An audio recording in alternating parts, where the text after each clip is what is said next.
Dear aspiring dictator, as I'm sure you're aware, there are all sorts of dictators.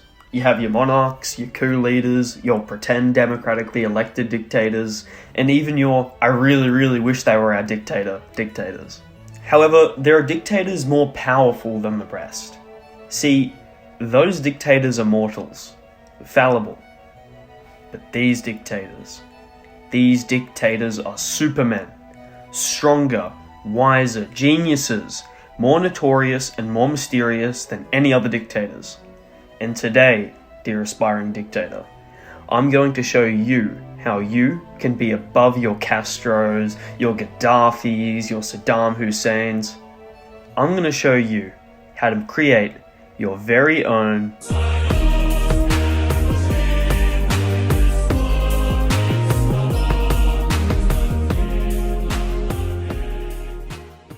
In 1956, the leader of the Soviet Union, Nikita Khrushchev, denounced his predecessor's brutality and mania and pledged to end his cult of the individual.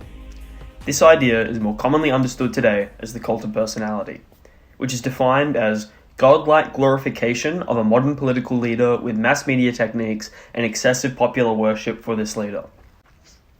Khrushchev's predecessor was the notorious Joseph Stalin. Joseph had changed his name to Stalin, in Russian literally steel, to bolster his image as a strong man. Stalin was the architect of the modern-day personality cult. By exalting Vladimir Lenin, the first leader of the Soviet Union, Stalin was able to position himself as his rightful successor. Stalin would go to great effort to idolize Lenin, including hosting a gratuitous state funeral and hosting Lenin's embalmed corpse in Red Square. You can go see Lenin in all his waxy glory at his mausoleum in Moscow to this day. Must crush capitalism. Through exalting Lenin and positioning himself as the rightful heir, Stalin was able to push other possible successors out. And when I say out, I mean out of Russia, and even push them out of existence. When creating your personality cult, make sure to position yourself as the only viable leader. Put yourself in a position where you are the only person who could possibly become cult leader. By doing this, you will seem unique among your peers as having the virtues required to be a leader, and you will edge out all possible competition to your leadership.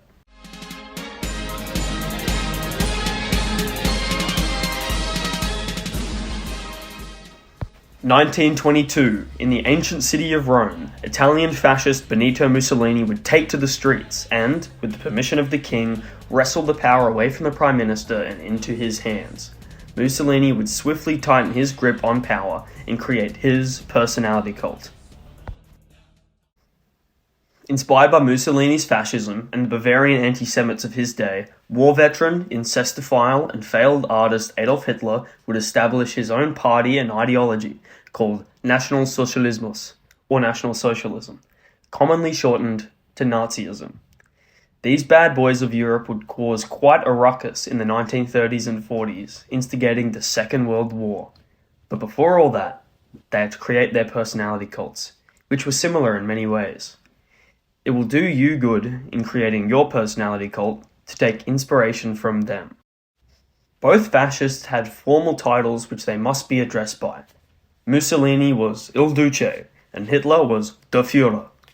Both of these titles roughly translate to leader, and must be shouted at them whenever you see them. Perhaps your title could be something similar.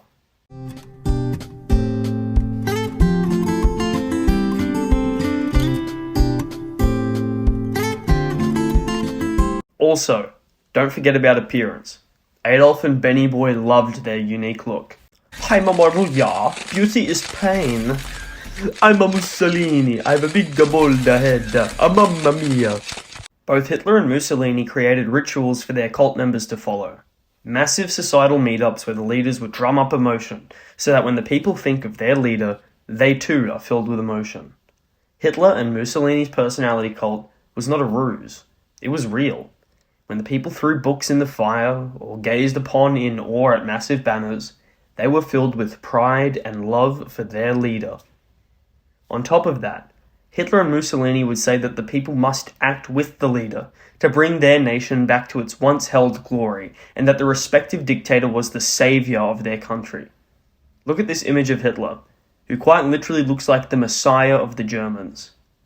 Mussolini often called for a restoration of the glory of the great Roman Empire, and said his nation would once again rule the Mediterranean in a policy called Mare Nostrum. So, aspiring dictator, you must do this too. You must remember a time when your nation was not embarrassed or fractured or weak.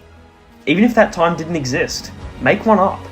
You're the only person who can bring back the good old days. You are the savior of your people. You inspire your citizens, and your citizens fully have your back.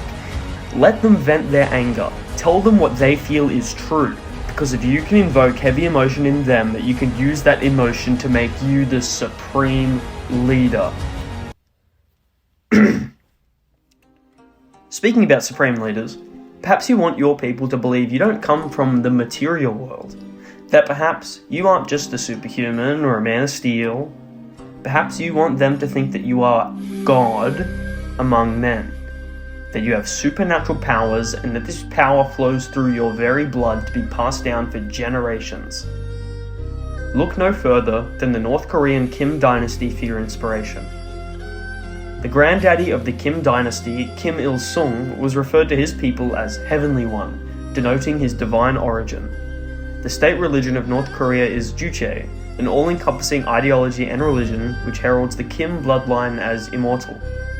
In fact, Kim Il-sung and his son and successor Kim Jong-il are often officially by the state labeled as the eternal leaders of North Korea, owing to their supernatural status.